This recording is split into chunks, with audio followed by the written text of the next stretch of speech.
Hello, I'm Rachel Shamming. I'm an executive coach. I specialize in partnering with leaders who are facing a difficult decision, or as I like to call them, cringe moment conversations, the ones we don't want to have but really need to have. Today, I'd like to talk with you a few minutes about managing a remote team.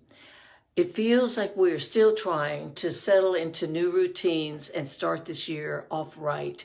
And yet we still have COVID cases increasing in many places. They are in dire straits as we start through this new world.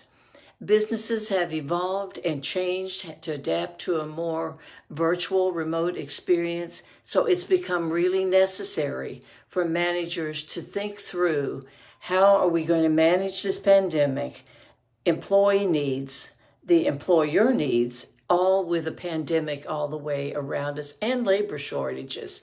So we know remote work appeals greatly to today's workers. So managing a remote team, though, can be challenging in that it's very different from an in-person team. The technology today, though, allows us to be able to connect remotely and manage more effectively than we ever thought possible. Can you imagine what this pandemic would have been like if we didn't have Zoom or Amazon or Costco? That would have created a much worse scenario.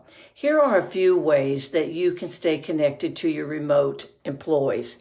Schedule regular Zoom meetings, quick meetings to check in. How are they? What are they doing that is impacting their life? You want to know that they are doing okay.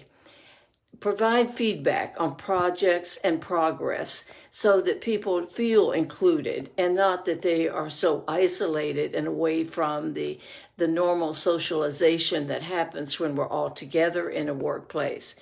Send a small gift of appreciation in the mail, a little surprise that will make their day, or a handwritten note about how much you value and appreciate them.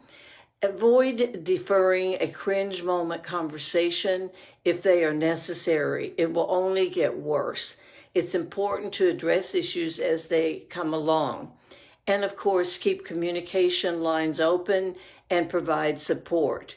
We have the power as a leader to empower our employees to do their very best, to create a sense of connectedness, and of course, to celebrate team success and milestones. Next week, we will talk about overcoming the challenges of managing a remote work team. Until then, I hope you have a wonderful week. Bye for now.